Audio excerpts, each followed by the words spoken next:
আজ শুনবো দশম গল্প আব্দুল গাফফার চৌধুরী রচিত কেয়া, আমি এবং জার্মান মেজর। আমি তখন ভেতর থেকে দরজা বন্ধ করছিলাম। হঠাৎ ক্রিং ক্রিং শব্দে টেলিফোন বাজলো। শব্দটা যেন সন্ধ্যার ধূপের ধোঁয়া। কিছুক্ষণের জন্য আচ্ছন্ন করলো আমার চোখে দেখার এবং চিন্তা করার ক্ষমতা। এই 15 দিন যন্ত্রটা ছিল একেবারেই মৃত। রিসিভার তুলেও কোনো সারা শব্দ পাওয়া যেত না। হঠাৎ সেই মৃত যন্ত্রটা না জন্তুটাই পুনর্জীবন পেতেই অদৃশ্য প্রেমের মতো মনে হলো শব্দটাকে। হঠাৎ সেই মৃত যন্ত্রটা না জন্তুটা পুনর্জীবন পেতেই অদৃশ্য প্রেতের মতো মনে হলো শব্দটাকে। ধোঁয়া যেন শরীর ধারণ করছে, একটা হিম হিম ভৌতিক পরিবেশ ঘটায়। উত্তরের জানালাটা খোলা, লাইট পোস্টের সঙ্গে একটা ফেস্টুন তখনও ঝুলছে। এপ্রিলের বাতাসে এখনও শীতের ছোঁয়া। হঠাৎ মেঘ গর্জালো, মনসুনও বুঝি এবার আগেই শুরু হবে। টেলিফোন তখনও বাজছে। মেঘের শব্দে দেখার এবং চিন্তা করার ক্ষমতাটা ফিরে এলো। কেয়া বাইরের ঘরের আলো জ্বালতে দেবে না। শাড়ির খসখসানি শুনে বুঝলাম কাছেই আছে। মাথার চুলে সুগন্ধি তেলের ঘ্রাণ। 1 মাস আগে ওর এক বান্ধবী কলকাতা থেকে ফিরে এসে উপহার দিয়েছিল। আজ 15 দিন পরে চুল ধুয়েছে কেয়া, মাথায় তেল মেখেছে। অন্ধকারেও মনে হলো ওকে এখন কিছুটা স্বাভাবিক ও সহনীয় দেখাচ্ছে। রিসিভার তুলে আগেই সাড়া দিও না, দেখো আগে কে ডাকছে, ফ্রেন্ড অর ফো। কেয়া বলল। অনেকটা ভূতে পাওয়ার মতোই এগিয়ে গেলাম। এমন সাধারণত হয় না আমার। টেলিফোন বাজলেই ছুটে যাওয়া আমার অভ্যেস। এই নিয়েই কেয়ার সঙ্গে আমার প্রতিযোগিতা, কে আগে টেলিফোন ছোবে। এজন্য অনেকটা বুড়ি ছুঁয়ে কানামাছি খেলার মতো। খেলায় কেয়ায় জিতত, কারণ কেয়ার শরীর স্লিম। 2টো বাচ্চা হওয়ার পর মেয়াদি পরিকল্পনা নিয়েছে। তবু ম্যাচ জমিনি শরীরে। ক্ষিপ্রতায় হরিণী না হোক, খরগোশ তো বটেই। সেই তুলনায় আমি একটু মুটিয়ে গেছি। নাতিপোয়া ভুঁড়িটা পাঞ্জাবির উপরেও দৃশ্যমান। কেয়া মাঝে মাঝে সস্নেহে হাত বুলিয়ে দেয়, আবার একথাও বলে, এবার ওটাকে সামলাও, হাঁটো না হয় ডায়েট করো, নইলে আর কিছুদিন পর আমার অ্যাডভান্স স্টেজের অবস্থা হবে। উপমাটা শ্লীলতা বোধ নিয়ে অনেকদিন তর্ক করেছি, এখন আর করি না, করার প্রয়োজনও নেই। 2 দিন আগে কেয়া হঠাৎ সবিষয়ে আবিষ্কার করেছে আমার নাতিপোয়া ভুঁড়িটা অপ্রিয় সমান। 2 দিন আগে কেয়া হঠাৎ সবিষয়ে আবিষ্কার করেছে আমার নাতিপোয়া ভুঁড়িটা অপশ্রিয়মান। জামার অগ্রভাগ, যা এই কিছুদিন আগেও পেটের উপর ফুরফুর করছিল নৌকার মাছ তুলে বাঁধা কাপড়ের মতো, এখন সেটাও পেটের সঙ্গে বেশ শান্ত হয়ে লেপ্টে আছে। ডায়েট নয়, হাঁটাহাঁটি নয়, কেবল উদ্বেগ। 15 দিনের নিদারুণ উদ্বেগেই শরীরের ফ্যাট সব শুকিয়ে গেছে। এখন আমি অনেকটা কৃষতনু কেয়ার মতোই। এই দুর্বিষহ মুহূর্তে এটাই একমাত্র সহনীয় চিন্তা মনে হয়। রিসিভার তুলে মাউথপিসের ওপর হাত চাপা দিলাম। রুদ্ধ নিঃশ্বাসে দাঁড়িয়ে অপর প্রান্তের গলা শোনার অপেক্ষা করলাম। মনে হলো বড় ঝড় বইছে, অথবা টেলিফোন নামেও সেই মৃত জন্তুটাই পুনর্জীবন পেয়ে হাঁপাচ্ছে। বাইরে একটা কর্কশ বোমা ফাটার শব্দ হলো। কেয়া চকিতে আমার জামার খুর ধরে টান দিল, রিসিভারটা রাখো। বললাম, হয়তো কোনো মিলিটারি ট্রাক বা ব্রাশ ফায়ারের শব্দ, ভয় পেও না। কেয়া বলল, তা হোক। সে আমার সঙ্গে ঘনিষ্ঠ হলো আরও। বললাম, ভয় পেয়েছো? আলোটা জ্বালাবো? না না। একটা শব্দের শিহর বয়ে গেল আমার শরীরে। অন্ধকারেই মনে হলো সেই বুকের আরও কাছে এসে ধিয়ে এসেছে। আমার বাঁ হাতের মুঠোয় যেন বন্দুকের বাট, ডান হাতের আড়ালে আহত হরিণী। ঢাকা থেকে একবার খুলনা হয়ে সুন্দরবনে গিয়েছিলাম হরিণ শিকারে। মনে পড়ল সেই কথা। সেই মানুষ খেকো বাঘের দেশে যে ভয় পায়নি, তার চাইতেও বেশি ভয়ে এখন কাঁপছি মধ্য ঢাকার এক ফ্ল্যাট বাড়ির ড্রয়িং রুমে টেলিফোনের রিসিভার হাতে। সে ঝড়ের শব্দটা থেমে গেল। থেমে গেলে সেই অস্পষ্ট যান্ত্রিক গোঙানি, ঝড়ের পরে শান্ত হাওয়া, স্নিগ্ধ সুরভিত হাওয়া। সেই ঘ্রাণের স্বাদে ইন্দ্রিয়লোভী হয়ে ওঠে। ভয়ের শিহর থেকে জীবনের শিহরণ। তার আগেই কেয়ার তেলমাখা মাথাটা আমার বুকের কাছে ধীরে ধীরে সরে গেল। কেয়া সরে গিয়ে চেয়ারের হাতলের উপর হাত রাখে। অন্ধকারে অনৈসর্গিক হয়ে উঠল ওর শরীর। টেলিফোনের অদর্শন কণ্ঠের মতো গলা। বুঝতে পারছো কে কথা বলছে? কেউ কথা বলেনি। আমি রিসিভারটা নামিয়ে রাখতে গেলাম। তাহলে টেলিফোনটা বাজলো কেন? কেয়ার গলায় আবার ভয়ের শিহর। হয়তো বন্ধু বান্ধবদের কেউ খোঁজখবর নেওয়ার চেষ্টা করছে। আমি থেমে থেমে বলি, যেন চোখের সামনে থেকে অন্ধকার দাঁড়িয়ে বলছি। অন্ধকার তো মশা নয়, বা মাছিও নয় যে তাড়ালেই যাবে। যতই প্রখর হোক না কেন চোখের দৃষ্টি, অন্ধকার যেন আরও বেশি প্রাচুর্য নিয়ে চোখের সামনে কালো পর্দার দেয়াল তুলে দাঁড়ায়। কেয়ার কণ্ঠ সেই নীরের দেয়ালেই যেন বারবার আঘাত করে, সারা ঘরে তার প্রতিধ্বনি রমরম করে। একটু আস্তে কথা বলো, আমি বলি। আমি তো ফিসফিসিয়ে কথা বলছি। কেয়া চেয়ার ছেড়ে কাছে এসে এগোয়। টেলিফোন লাইন ওরা রিস্টোর করেছে মনে হয়, একদিন পরে এখন বাজলো, তাই ভয় হচ্ছে। ভয়টা কিসের? ওরা ট্র্যাপ করা নতুন ফাঁদ হতে পারে তো। জাস্ট দেখছে আমরা কারা ভাষার ভেতরে রয়েছি।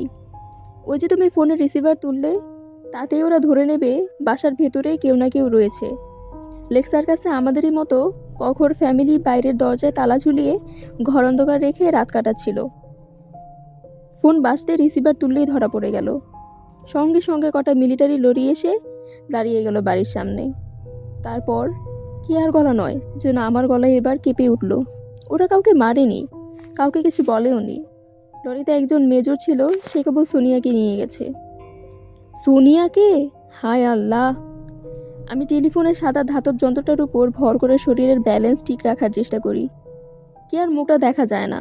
কেয়া এখন অপার্থিব, অলৌকিক জগৎ থেকে যেন টেলিফোনে কথা বলছে। ওর গলার সেই ভয়ের শিহর থির থির কাঁপছে শরীরে। ওর ভয় নেই, অন্ধকার ওর ভয়কে আবৃত করে রেখেছে। সোনিয়াকে আমি চিনি, লেক সার্কাসের মেয়ে, পোস্ট গ্রাজুয়েটের ছাত্রী। কেয়াই আলাপ করিয়ে দিয়েছিল। লেক সার্কাসের কামেলা আপার মেয়ে, সয়েল সায়েন্স ডিগ্রি নিয়েছে। সামনের বছর স্টেটসে যাবে গবেষণার জন্যে। তাছাড়া আমার তুই কোনো আলতো করে একটা চিমটি কেটেছিল কেয়া। ওর হবু স্বামী যুগ টেকনোলজিস্ট, ডান্ডিতে আছে। কলেজে সেই ফার্স্ট ইয়ার থেকেই ভালোবাসা। মা গো, কি লম্বা চিঠি লেখে সে পাঠ বিশেষজ্ঞ, তুমি দেখলেও হাসবে। সোনিয়া তার রং করা ঠোঁট ফাঁক করে সাদা মার্বেলের মতো ঝকঝকে দাঁতে হাসির ঝিলিক ছড়িয়ে বলেছিল, মাঝে মাঝে আমিও বড় বেশি বোর করে ফেলি গো। সেই সোনিয়া গেল মেজরের সঙ্গে। কি করবে ও? কি করতে পারতো ও? কেয়ার গলা এবার তীক্ষ্ণ, অথচ উত্তেজনা নেই। ধরো এখনই যদি ওদের কেউ এসে তোমার বুকে বন্দুক ধরে আমাকে ওদের টার্ম শোনায়, কি করতে পারি আমি? কি করতে পারি মানে? আমার গলায় এবার টাইম বোমার মতো বিস্ফোরিত হলো। বিস্ফোরিত হয়েই থেমে গেল। আমার কথাগুলোই যেন টুকরো টুকরো হয়ে ছড়িয়ে পড়লো সারা ঘরে। ছড়িয়ে ছিটিয়ে পড়ে ভাঙা কাচের মতো নিমিষে চূর্ণ হয়ে গেল। অনুরেণু হয়ে ধুলোয় মিশে গেল। আমার আর কথা বলার, ছড়িয়ে ছিটিয়ে দেওয়ার মতো কিছুই রইল না। অন্ধকারে কেয়ার শ্বাসপতনের শব্দ শুনলাম। চেয়ারটার উপর গুটিয়ে বসেছে সে। নীল বুটি তোলা সবুজ পাড়ের সাদা শাড়ি তার পরনে।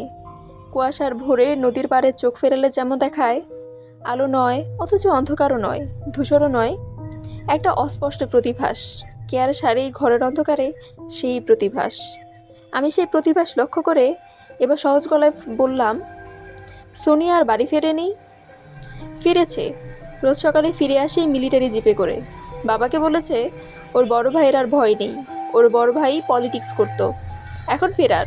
মেজর আশ্বাস দিয়েছে ধরা পড়লেই অ্যারেস্ট করবে, কিন্তু মারবে না। পাড়ার বাসিন্দারা কিভাবে দেখছে ব্যাপারটা? সহজভাবে নিতে বাধ্য তারা। কি করতে পারে ওরা? তাদের কারো ঘরে ব্যাপারটা ঘটতে পারতো, ঘটেনি। এর জন্য সোনিয়ার কাছে তারা কৃতজ্ঞ। ওরা জানে সোনিয়া রোজ সন্ধ্যায় চলে যায়, সকালে ফিরে আসে। কোথাও মেঘ গর্জালো, মেঘ অথবা মর্টার, দুয়ে শব্দই হতে পারে। কেয়া চট করে চেয়ার ছেড়ে পাশে এসে দাঁড়ালো, ফিসফিসিয়ে বলল, আমি বাজি ধরে বলতে পারি ওরা কোথাও গোলা ছুড়ল। গোলা ছুড়বে কেন? মানুষ মারার জন্য। মৃত্যু এত সহজ হয়ে উঠবে আমাদের জীবনে কোনোদিন ভাবিনি। কেয়ার একটা হাত নিজের হাতের মুঠোয় তুলে নিলাম। মৃত্যুকে পরাস্ত করে বেঁচে ওঠার প্রয়াসের মতোই স্পর্শ। কেয়ার হাত নরম এবং ঠান্ডা। ফিসফিসিয়ে বলল, আমি ভাবছি সোনিয়ার কথা। আচ্ছা, ওরা যদি আমাকে সোনিয়ার মতো ধরে নিয়ে যায়, মেয়েটা যেখানে এমন বেশি কিছু নয়, তাহলে তুমি কি করবে? আমি? প্রশ্নের আকস্মিকতায় আমি বিব্রত। মেয়েরা বিব্রত মুহূর্তে এমন বিভ্রান্ত করে দিতে পারে প্রশ্নের আঘাতে। আমি ভাবি মেয়েরা বিব্রত মুহূর্তে এমন বিভ্রান্ত করে দিতে পারে প্রশ্নের আঘাতে। আমি সেটাই ভাবি। কেয়া বলল, হ্যাঁ তুমি। বাচ্চা দুটোর জন্য এখন ভাবি না, এটা আল্লাহর মেহেরবানি। ওরা গন্ডগোল শুরু হওয়ার আগেই গ্রামে নানির কাছে চলে গেছে, ওদের নিয়ে আপাতত আমি ভাবি না। কিন্তু নিজেকে নিয়ে ভাবি, কাল রাতেই নাকি দুটো ট্যাঙ্ক এসে ঘুরে গেছে এ পাড়ায়। উপরের ফ্ল্যাটের খালিক সাহেব তার ফ্যামিলি পাঠিয়েছেন গ্রামে। পাড়া বলতে গেলে খালি হয়ে গেছে। তুমি তো নড়তে চাও না, এবং আমিও না।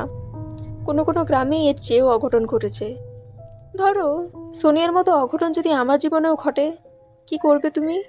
জবাব নেই এই কথার। আর থাকলেও এই মুহূর্তে আমার জানা নেই। আমার হাতের মুঠো শিথিল হলো। শিথিল মুঠো থেকে কেয়ার হাতটা ঝরে পড়তে চাইলো। অন্ধকার অসহ্য মনে হলো। বললাম, কেয়া, 1 সেকেন্ডের জন্য হলেও আলোটা একটু জ্বালাবে? বেশ, সুইচটা অন করে দাও। ঠান্ডা ভিজে ভিজে গলা কেয়ার, কিন্তু সুইচটা অন করতে হলো না। তার আগেই টেলিফোনটা আবার বেজে উঠল। খবরদার, ওটাকে ছুঁয়ো না। কেয়ার গলা বড় ক্রূর মনে হলো আমার কাছে। দুপা পিছিয়ে গেলাম। টেলিফোন বেজেই চলেছে। শরীরের শব্দ যদি এখন শরীরিনী হয়ে উঠতে পারত, তাহলে কেয়ার মুখোমুখি দাঁড়িয়ে ঝগড়া করত, কেন তুমি আমায় ছুটি দিচ্ছ না? কেয়াও আমার কাছে এখন শব্দ। অন্ধকারে তার শরীর দেখা যায় না। একদিকে কেয়ার কণ্ঠে নিষেধ, অন্যদিকে টেলিফোনের ধাতব কণ্ঠে আমন্ত্রণ। কিছুক্ষণ ভেবে দ্বিধা জয় করলাম। কেয়ার কথাই রইল। টেলিফোনটা বেজে ক্লান্ত হয়ে থামলো।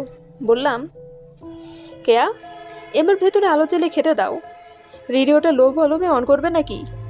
না, হুক্কামে মার্শাল ল শোনার ইচ্ছে আমার নেই। আমি ভেতরে যাচ্ছি।